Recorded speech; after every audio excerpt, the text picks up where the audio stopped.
പകർച്ചവ്യാധികൾ ഉണ്ടാവാനുള്ളൊരു സാധ്യത ഇപ്പോൾ വളരെ കൂടുതലാണ്. ഈ മേഖലയും ഈ പ്രവർത്തനങ്ങളുമായി ബന്ധപ്പെട്ട് നിൽക്കുന്ന എല്ലാ ആളുകളും അക്കാര്യത്തിൽ ഒരു മുൻകരുതൽ എടുക്കണം എന്ന് ആരോഗ്യവകുപ്പ് നിർദ്ദേശിച്ചിട്ടുണ്ട്. അത് നമ്മൾ ഈ യോഗത്തിലും പറയുകയുണ്ടായി. കുടിവെള്ളം ലഭ്യമാക്കുന്നതിന്റെ പ്രശ്നമെല്ലാം ഉണ്ട്. അതുകൊണ്ട് സൂപ്പർ ക്ലോറിനേഷൻ അത്യന്താപേക്ഷിതമാണ്. മൃതദേഹങ്ങൾ മണ്ണിനടിയിലുണ്ടെങ്കിൽ കണ്ടെത്താൻ കഴിയുന്ന ആധുനിക സംവിധാനങ്ങൾ ഉപയോഗിച്ചുകൊണ്ടുള്ള പരിശോധനയും ഈ മേഖലയിൽ നടത്തുന്നതായിരിക്കും. നമസ്കാരം, ചാനൽ 10 വാർത്തകളിലേക്ക് സ്വാഗതം. സമാനതകളില്ലാത്ത ദുരന്തത്തിനാണ് കേരളം സാക്ഷ്യം വഹിച്ചതെന്നും വയനാട് ദുരന്തത്തിൽ മൃതദേഹങ്ങൾ കണ്ടെത്തിയ ചാലിയാറിലെ ജലം ഉപയോഗിക്കുന്നവർ ശ്രദ്ധിക്കണമെന്നും കൃഷിവകുപ്പ് മന്ത്രി പി പ്രസാദ്. ബന്ധപ്പെട്ട വകുപ്പുകൾ ഇക്കാര്യത്തിൽ ആവശ്യമായ പരിശോധന നടത്തണമെന്നും മന്ത്രി ഓർമ്മപ്പെടുത്തി. വയനാട് മുണ്ടക്കൈ ചൂരൽമല ഉരുൾപൊട്ടലിനെ തുടർന്ന് ചാലിയാറിലൂടെ ഒഴുകിയെത്തിയ മുഴുവൻ മൃതദേഹങ്ങളും ശരീരഭാഗങ്ങളും കണ്ടെത്തുന്നതുവരെ തിരച്ചിൽ തുടരുമെന്ന് മന്ത്രി പറഞ്ഞു.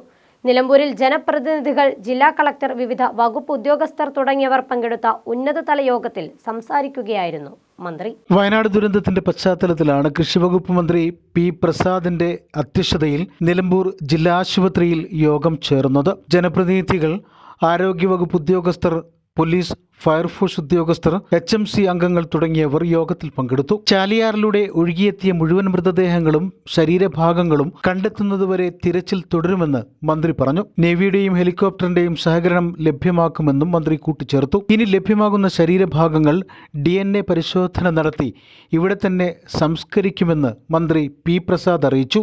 ഹെലികോപ്റ്റർ, മണ്ണിനടിയിൽ തിരച്ചിൽ നടത്താനുള്ള ആധുനിക യന്ത്രസൗകര്യങ്ങൾ തുടങ്ങിയവ ലഭ്യമാക്കിയാവും പരിശോധന തുടരുക. ആവശ്യമായ ഭാഗങ്ങളിൽ ഡോഗ് സ്ക്വാഡും പരിശോധന നടത്തും. ഇതിനായി അയൽ സംസ്ഥാനങ്ങളുടെയും സഹകരണം ലഭ്യമാക്കും. ഉരുൾപൊട്ടൽ മേഖലയോട് ചേർന്ന ഭാഗം മുതൽ ചാലിയാറിന്റെ അവസാന ഭാഗം വരെ തിരച്ചിൽ നടത്താൻ തീരുമാനിച്ചു.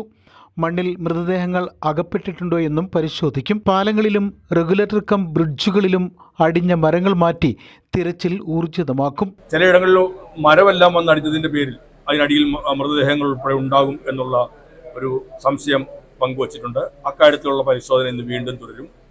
മൃതദേഹങ്ങൾ മണ്ണിനടിയിലുണ്ടെങ്കിൽ കണ്ടെത്താൻ കഴിയുന്ന ആധുനിക സംവിധാനങ്ങൾ ഉപയോഗിച്ചുകൊണ്ടുള്ള പരിശോധനയും ഈ മേഖലയിൽ നടത്തുന്നതായിരിക്കും. പകർച്ചവ്യാധികൾ ഉണ്ടാവാനുള്ളൊരു സാധ്യത ഇപ്പോൾ വളരെ കൂടുതലാണ്. ഈ മേഖലയും ഈ പ്രവർത്തനങ്ങളുമായി ബന്ധപ്പെട്ട് നിൽക്കുന്ന എല്ലാ ആളുകളും അക്കാര്യത്തിൽ ഒരു മുൻകരുതൽ എടുക്കണം എന്ന് ആരോഗ്യവകുപ്പ് നിർദ്ദേശിച്ചിട്ടുണ്ട്. അത് നമ്മൾ ഈ യോഗത്തിലും പറയുകയുണ്ടായി. മൃതദേഹങ്ങളുടെ അവശിഷ്ടങ്ങളും മറ്റും കിട്ടുമ്പോൾ ശരീരഭാഗങ്ങൾ ലഭ്യമാകുമ്പോൾ പലപ്പോഴും ചിലതെല്ലാം പുഴുവരിക്കപ്പെട്ട നിലയിലെല്ലാം കാണുന്നുണ്ട്. അതിൻ്റെ എല്ലാം DNA-ക്ക് വേണ്ടിയുള്ളതെല്ലാം എടുത്തതിന് ശേഷം പ്രോട്ടോകോൾ അനുസരിച്ച് ഇവിടങ്ങളിൽ തന്നെ സംസ്കരിക്കണം എന്നാണ് നിർദ്ദേശങ്ങൾ വന്നിട്ടുള്ളത്. അതിനനുസരിച്ചുള്ള നടപടികൾ സ്വീകരിക്കാൻ യോഗത്തിൽ തീരുമാനിക്കുകയുണ്ടായി. കുടിവെള്ളം ലഭ്യമാക്കുന്നതിന്റെ പ്രശ്നമെല്ലാം ഉണ്ട്. അതുകൊണ്ട് സൂപ്പർ ക്ലോറിനേഷൻ അത്യന്താപേക്ഷിതമാണ്. അക്കാര്യങ്ങൾക്കുള്ള നിർദ്ദേശങ്ങൾ നൽകിയിട്ടുണ്ട്. ചാലിയാറിലെ വെള്ളം കുടിവെള്ളമായി ഉപയോഗിക്കുന്നുണ്ട്. ആ വെള്ളം ഉപയോഗിക്കുന്ന കാര്യത്തിനകത്ത് വെള്ളം അടിയന്തരമായി പരിശോധന നടത്തുന്നതിനും ശുദ്ധീകരിക്കപ്പെട്ട വെള്ളം മാത്രമാണ് കുടിക്കുന്നതിനായി നൽകുന്നത് എന്ന് ഉറപ്പുവരുത്തുന്നതിനും അടിയന്തര നടപടി സ്വീകരിക്കാൻ നിർദ്ദേശം നൽകിയിട്ടുണ്ട്.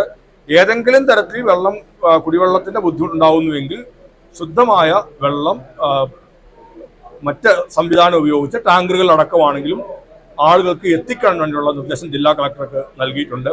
PV അൻവർ MLA, ജില്ലാ പഞ്ചായത്ത് വൈസ് പ്രസിഡന്റ് ഇസ്മായിൽ മൂത്തേടം, നിലമ്പൂർ നഗരസഭാ ചെയർമാൻ മാട്ടുമുൽ സലീം, ജില്ലാ collector VR Vinod, DMO doctor R Renuka, Nilambur ജില്ലാ ആശുപത്രി superintendent doctor Shinas Babu, DFO Karthik, regional fire officer, HMC അംഗങ്ങൾ, ആരോഗ്യ വിഭാഗം, പോലീസ്, ഫയർ സേനാ പ്രതിനിധികൾ തുടങ്ങിയവർ യോഗത്തിൽ പങ്കെടുത്തു. ACV news, Nilambur. മികവിന്റെ 36 വർഷം. ഈ വർഷം പഠിച്ചിറങ്ങിയ മുഴുവൻ വിദ്യാർത്ഥികൾക്കും സ്വദേശത്തും വിദേശത്തുമായി ജോലി നൽകി കഴിഞ്ഞു. ആഗ്രഹിച്ച ജോലി നിങ്ങൾക്കും നേടാം. NTC technical college, Perinthalmanna. Government അംഗീകൃത ടെക്നിക്കൽ കോഴ്സുകൾ: automobile engineering, electrical engineering, AC and refrigeration, civil engineering and electronics engineering. Government അംഗീകൃത കമ്പ്യൂട്ടർ കോഴ്സുകൾ: hardware and networking, CCTV and mobile technician, PGDCA, DCA, pre primary TTC, Montessori TTC, computerised financial and foreign accounting. Company certified courses, Tally, GST, SAP. അഡ്മിഷനും കൂടുതൽ വിവരങ്ങൾക്കുമായി ബന്ധപ്പെടുക.